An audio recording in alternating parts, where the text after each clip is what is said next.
ایک سوال یہ کیا جاتا ہے کہ حدیث پاک قرآن کریم کی آیت سورۃ المائدہ آیت نمبر 3 الیوم اکملت لکم دینکم واتممت علیکم نعمتی ورضیت لکم الاسلام دینا، یہ اس کے خلاف ہے۔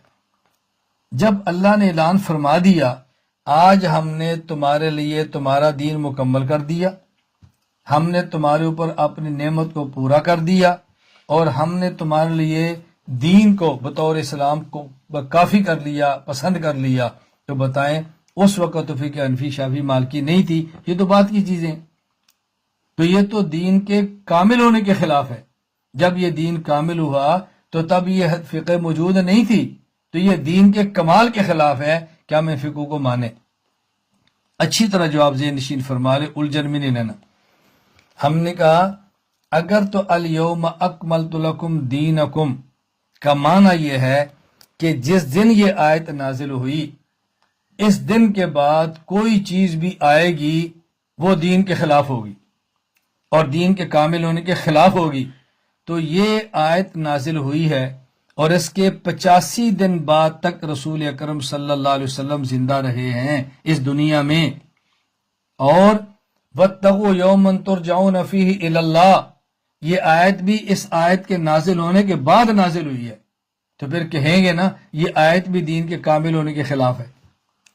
85 دن میں رسول اکرم صلی اللہ علیہ وسلم نے جو ارشادات فرمائے، جو آپ نے اعمال فرمائے، جو احادیث ہیں، تو پھر وہ بھی اس آیت کے خلاف ہوں گی نا، یہ آیت تو آخری ہوگی، اس کے بعد قرآن اترا تو وہ بھی پھر اس کے خلاف ہوگا، اس کے بعد حدیثیں وہ بھی اس کے خلاف ہوں گی، تو لوگ کہتے ہیں نہیں اس کا معنی یہ نہیں ہے۔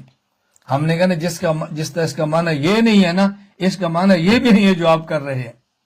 اس آیت کا مطلب یہ ہے، اللہ تعالیٰ نے بتا دیا آج ہم نے اب تمہارے لیے تمہارا دین کامل کر دیا۔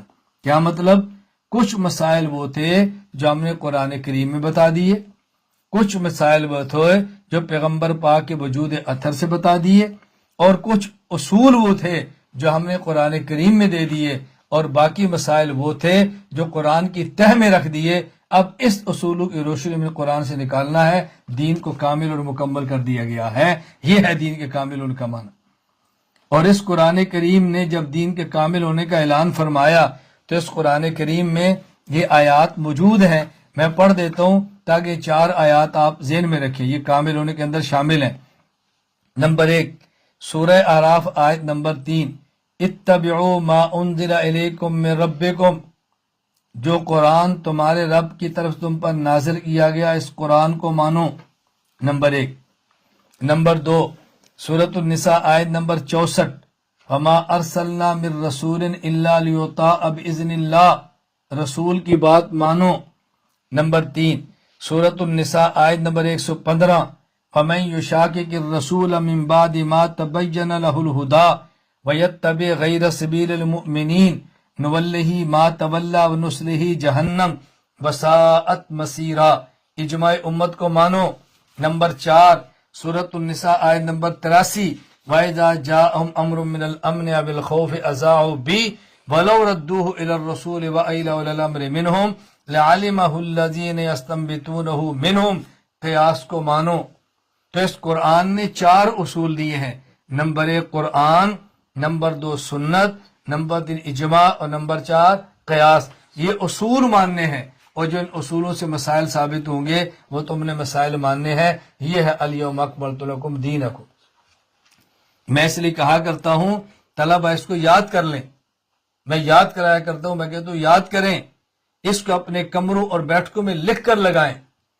کیا آپ یا آپ کے بچے قرآن سیکھنا چاہتے ہیں؟ جو حضرات ابھی تک قرآن کریم نہیں سیکھ سکے یا اپنے بچوں کی قرآنی تعلیم کے لیے فکر مند ہیں تو گھر بیٹھے 30 منٹ روزانہ دے کر قرآن کریم تجوید اور ترجمے کے ساتھ سیکھ سکتے ہیں اور حفظ بھی کر سکتے ہیں۔ دین اسلام کے ہیں 4 اساس، دین اسلام کے ہیں 4 اساس، قرآن، سنت، اجماع اور قیاس، یہ لکھ کے لگائیں۔ دین اسلام کے ہیں 4 اساس، قرآن، سنت، اجماع اور قیاس، دین کامل ہو گیا۔ قرآن نے اصول بھی دیے اور پھر ان اصولوں کی روشنی میں نکال کر مسائل دینے والے مجتہدین بھی دیے ہیں۔ یہ ہے کہ قرآن دین کامل ہے، اب تمہیں دائیں بائیں دیکھنے کی کوئی ضرورت نہیں ہے۔ یہ بات اچھی طرح ذہن نشین فرما لیں۔ اور دوسرا جواب، مسائل دو قسم کے ہیں۔ مسائل وہ ہیں جو قرآن کے ظاہر پر ہیں، اور بعض مسائل وہ ہیں جو قرآن کے باطن میں ہیں، چھپے ہوئے ہیں۔ وَأَتْمَمْتُ عَلَيْكُمْ نِعْمَتِي، اور اللہ تعالیٰ کی بعض نعمتیں وہ ہیں جو زمین کے اوپر ہیں، جن تک ہر آدمی کی پہنچ ہے، اور زیادہ اور قیمتی نعمتیں وہ ہیں جو زمین کی تہ میں ہیں، جن تک ہر آدمی کی پہنچ نہیں ہے، اس تک ماہر و انجینئر جاتا ہے۔ تو جب اللہ تعالیٰ نے فرما دیا هو الذی خلق لکم ما فی الارض جمیعا، زمین میں جو کچھ ہم نے تمہارے لیے بنایا ہے، اس کا معنی کیا؟ جو زمین کے اوپر نعمتیں ہیں یہ بھی حاصل کرو، اور جو زمین کی تہ میں ہے وہ بھی حاصل کرو۔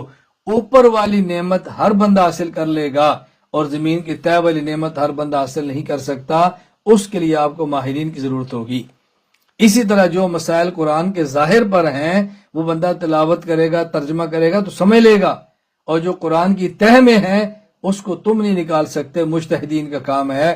الیوم اکملت لکم دینکم، ہم نے نعمتیں تمام کر دی ہیں، بعض نعمتیں قرآن کے ظاہر میں رکھ دی ہیں اور بعض نعمتیں قرآن کے باطن میں رکھ دی ہیں، مکمل کر دی ہیں۔ کتنی آسان سی بات ہے جو اللہ تعالیٰ نے ہمیں سمجھائی ہے۔ اللہ تعالیٰ ہمیں سمجھنے کی توفیق عطا فرمائے۔